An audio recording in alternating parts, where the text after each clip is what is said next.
Esse vídeo aqui eu quero que você mande, né, pro seu amigo que ele tá meio confuso ali em relação a esse tal desse centrão. Na verdade, ele tem posicionamentos e opiniões confusas sobre o tal do centrão. Eu vou ampliar um pouquinho esse conceito que se chama de centrão para que você entenda como eu, né, eu sendo deputado, eu não sendo governo, como eu sendo deputado, eu consegui driblar, manobrar e lidar com o que se chama de centrão, de sistema ou de status quo, como você quiser, como você preferir. Quando eu assumi como deputado, né, eu tive uma confirmação de algo que eu já sabia. Quando você entra crítico demais, querendo mudar, idealista e tal, você vai encontrar resistência, não tem jeito, você vai encontrar. Isso já é posto, isso é um dado do tabuleiro, isso já está ali. Então você tem que saber lidar com isso, né? Você tem que entender ali o momento de bater de frente, o momento de conversar, o momento de ceder, o momento de bater o pé. Você tem que saber o momento de bater e o momento de assoprar, certo? E é isso que eu tenho feito e eu vou mostrar aqui para você em resultado qual é a diferença de alguém que tem essa sensibilidade para alguém que não tem. Vamos lá. Logo que eu cheguei na Assembleia, como que eu cheguei, né? Eu fiz uma campanha extremamente barata, sem tempo de TV, sem fundo eleitoral, né? E fui o segundo mais votado. Isso assustou muita gente. Caramba, que é ele? Quem é esse cara que chegou aí? Tarará. Beleza. E logo que eu cheguei, cara, acabei de chegar, qual foi o projeto que se colocou? O aumento do salário dos fiscais de renda. Isso é uma coisa comum, é uma prática que se faz. Logo que o deputado ganha a eleição, ele vota o aumento do salário dos fiscais de renda, porque está longe da eleição, da próxima eleição. Então as pessoas esquecem. E aí, neste caso, o que teve que de ser feito? Não tem jeito. Imagina eu chegando no deputado que recebeu, sei lá, 400 mil reais de doação de fiscal de renda. Aí tá na hora de ele firmar o compromisso dele de votar a favor disso. Aí chega o deputado Arthur Doval, recém-chegado, para convencer o cara a não fazer isso. Aí não tem jeito, aí tem que bater de frente. Aí teve aquele discurso famoso, tal, vou até deixar aqui, que eu expus todo mundo, não sei o que, travei o projeto. Eu já cheguei dando um resultado absurdo, já cheguei da forma certa, sem gastar dinheiro e tendo um bom resultado eleitoral, e já cheguei fazendo a diferença. Só isso, se eu fosse para casa, se eu fosse, ó, estou renunciando ao meu mandato, vou para casa, já teria valido a pena em termos de dinheiro público, mas continuamos, é claro. Muitas das vezes, inclusive, que as coisas acontecem na Lesp e elas não saem tanto na imprensa, né? Até pela natureza da casa, é uma natureza que a Constituição deixou ali o residual para ela tratar. Então, aparentemente, não tem muita importância, mas tem muita importância. Eu vou mostrar aqui para vocês outras coisas aqui que aconteceram, né? O que aconteceu? No final de 2019, o governo apresentou a reforma da Previdência. Então, todo esse jeito que a gente tem de ser combativo, de ter mídia, ele serve só para travar, só para coisas, vamos chamar de destrutivas? Não. Ele serve também para coisas construtivas. O governo não tinha os votos para a reforma da Previdência, não tinha. Por quê? Porque o outro lado estava batendo de frente. Pra você ter uma ideia, o outro lado estava literalmente quebrando tudo. Eles quebraram a Assembleia, cara. E deputado com medo de votar. Tá na hora do quê? De bater de frente de novo. E a gente vai lá e bate de frente e fizemos a reforma. Beleza, 2020, pandemia. Vamos lá, cara. Eu desafio você a dizer uma casa legislativa. Aliás, eu não vou nem falar dessa legislatura, né? Pode pegar da passada, pode pegar da redemocratização do país até hoje. Qual casa legislativa reduziu o salário dos seus deputados? Apenas uma. Nessa legislatura foi a Lesp. E por causa de quem que você acha que reduziu? Por que você acha que os deputados reduziram os seus próprios salários? Né? O que aconteceu? Aí, de novo, vem o jeito certo de fazer. Se eu chegar e falar, gente, vamos reduzir salário? Claro que ninguém vai reduzir. Então a gente faz o quê? A gente põe isso na rede, a gente faz pressão, a gente expõe, a gente cria a demanda. E aí o que aconteceu? Vou até te contar uma história do que aconteceu.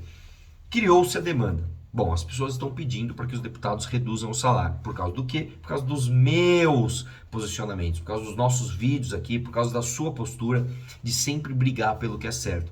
Beleza. Olha, Arthur, a gente não pode te dar essa vitória. A gente não vai dar pro Arthur a vitória de reduzir metade do salário de todos os deputados. No fim das contas, o que a gente faz?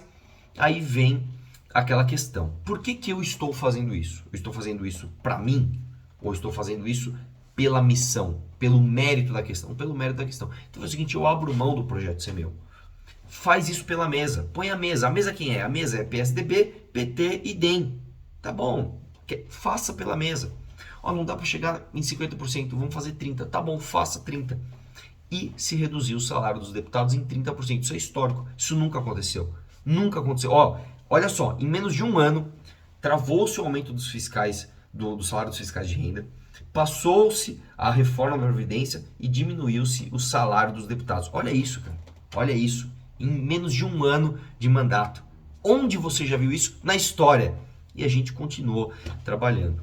E aí, cara, muita coisa que aparece, né? A gente fala, caramba, né, meu, pô, fez, como é que não fez? E muitas vezes você tem que pensar fora da caixa. Muitas vezes, por exemplo, a gente precisou judicializar alguma coisa.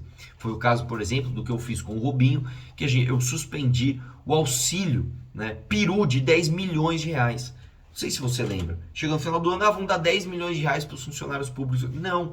Bom, como é que eu vou travar isso se isso não é, se o deputado não tem esse poder? A gente judicializou e conseguiu. Quer ver mais do que isso? Nós suspendemos, eu e o Rubinho suspendemos o contrato de publicidade da Lesp de mais 30 milhões. Vai pondo na conta aí, ó. 30 milhões disso, 10 milhões aqui. Olha quanto resultado a gente já deu sem ser governo, sendo um deputado num partido nanico. Né? Inclusive, esse é um dos motivos por que 22 é tão importante. A gente não pode mais ter um Arthur Doval. Nós temos que ampliar o nosso time. Nós temos que ter mais Artures Dovals ali. Né? Nós temos que ter mais gente com esse pensamento, com essa linha, para que a gente faça ainda mais diferença. E muita gente me pergunta, isso acontece muito. Arthur, se você bate de frente aí, eu não gosto de chamar de centrão, mas assim, com o status quo, com essa... Eu também não gosto dessa expressão de velha política, mas com essa política tradicional, do jeito que sempre foi feito, como é que você vai fazer para aprovar os seus projetos? E aí é que está a questão, né? Ah, você briga muito. Olha só, eu aprovei mais 2 projetos. Além de tudo isso que a gente fez, em 2020 eu consegui aprovar mais 2 projetos. Eu aprovei o Performance Bond, né? Que não é um... Não é, isso é outra coisa também. Não é projetinho, mudei o nome de uma praça. Criei o Dia do Fusca, né? Que tem esse... Acredite se quiser, tem isso. Não foi isso. Né? Eu aprovei o Performance Bond. Ele muda estruturalmente ali o jeito como as obras públicas são contratadas. Além disso, né, na época que o Bolsonaro estava fazendo de tudo para dificultar a vacina, tá? Nós aprovamos ali o projeto que autoriza o governo estadual a comprar vacina. Então, se você hoje tomou a vacina, e eu tomei, e ainda bem que São Paulo está avançando muito nisso, tem um dedo nosso nisso aí. Tem o nosso trabalho aí nos bastidores, né? Então é muito importante. E, mais do que isso, eu extrapolei a minha função como deputado estadual, que é o que eu sempre faço. Eu não faço só a lição de casa, eu faço um pouco mais. Né? Porque o que se espera de mim como deputado estadual, e eu correspondo a isso? 97% de presença, participei de 4 comissões, participei de 3 CPIs. Isso é aquele trabalho que é o esperado, mas a gente quer fazer mais do que o esperado. Né? E a gente extrapolou isso. O que eu fiz? Por que não avançar esse projeto em todos os municípios do meu estado? E foi isso que eu fiz. Só esse ano, para você ter uma ideia, eu protocolei 220 projetos em 53 cidades e o nível de aprovação está absurdamente alto. Porque a gente vai lá, a gente conversa com o presidente da Câmara, a gente conversa com o vereador, a gente conversa com o prefeito, conversa com o vice-prefeito, conversa com a oposição e o trabalho está sendo muito bem feito. E o melhor de tudo, é claro que fazendo tudo isso sem gastar mais dinheiro público. Eu vou com o meu carro, com a minha gasolina, com o meu pedágio, eu dirigindo. Pra você ter uma ideia, e assim, ó, eu dirijo literalmente milhares de quilômetros para fazer esse trabalho, tá? Do meu bolso. É literalmente isso. Se a gente for, por exemplo, pegar, sei lá, Araraquara, vai para Araraquara, aí vai para Rio Preto, aí vai para Ribeirão. Aí, quando você volta, eu pego o odômetro do carro, dá 1.800, dá 2.000, 2.100 quilômetros numa tacada.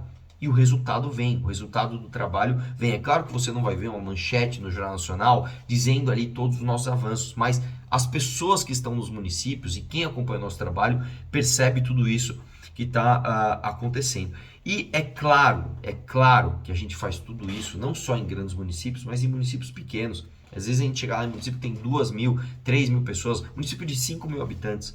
estão esquecidos. Você chega lá, você articula, você muda a história de uma cidade, né? Eu até... Olha só como as coisas são, cara. Uma outra coisa que não tem nada a ver com isso. Eu fui para Araçariguama, por uma coincidência, eles estavam ali discutindo o plano diretor. Eu entrei numa reunião do plano diretor e nós mudamos o rumo do plano diretor, né, que vai ser construído pela primeira vez em Araçariguama. Olha só que coisa. Isso é muito além do trabalho de um deputado estadual. Isso é muito além. É algo que a gente faz porque ama mesmo, porque realmente quer fazer. E é claro que tudo isso eu faço abrindo mão de todos os privilégios. E eu fiz questão de deixar isso para o final, porque é muito importante que o deputado não seja também só isso.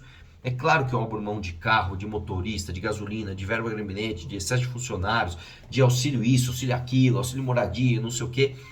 Mas isso não é o suficiente, isso é só o primeiro passo. Tem todo esse trabalho e, além disso, a gente faz isso abrindo mão de privilégios, né? Então é muito importante que a gente entenda isso. É por isso que o nosso resultado eleitoral ele é tão grande, ele é tão bom. É por isso que a gente tem moral para vir aqui e falar, meu irmão, você falar de Centrão não é desculpa. Você falar, o Centrão não deixa governar, é mentira. Você tem, se eu como um deputado num partido da NIL consigo fazer isso, imagina sendo governo. Dá para fazer. Você consegue fazer sim. Você tem como extrapolar com as suas próprias funções. Você tem como pensar fora da caixa, passar os obstáculos. Tem como fazer isso. Tem sim como fazer isso. E a comprovação disso vem na urna. Né? Na nossa campanha de 2020, né, todo mundo viu na eleição à prefeitura, eu saí de 1% nas pesquisas. Pesquisas me davam 1%, cara. Num partido eu tinha 15 segundos de TV. Cara, 15 segundos de TV é menos do que um TikTok. É menos do que um TikTok, né? E a gente conseguiu fazer 10%, né? Você pega o candidato do Bolsonaro, né, o Russomano, o cara com igreja, com tempo de TV, com apoio do mito, com tudo aquilo, né, não conseguiu um resultado melhor que o nosso. Eu venci o PT, cara. Eu sozinho venci o PT. Então tem como fazer. Tenha esperança, acredite, vai ser possível sim essa eleição de 2022 surpreender muito, cara. E é claro que toda essa jornada, toda essa trajetória, ela faz parte, né, do meu crescimento, do meu amadurecimento pessoal também. Há um amadurecimento pessoal em tudo, em comportamento, em jeito de ver as coisas, em ganho de experiência, em mostra de resultado. Existe todo esse amadurecimento e é por isso que eu agradeço muito você que está aqui, porque você faz parte comigo dessa jornada e essa jornada vai mudar a história de São Paulo, que vai mudar a história do Brasil. Então eu acredito muito, cara, eu acredito muito que a gente vai daqui 10, 15 anos olhar para trás, olhar para esse momento e falar, ainda bem que a gente fez desse jeito. Muito obrigado por estar aqui, um abraço, vamos questionar tudo.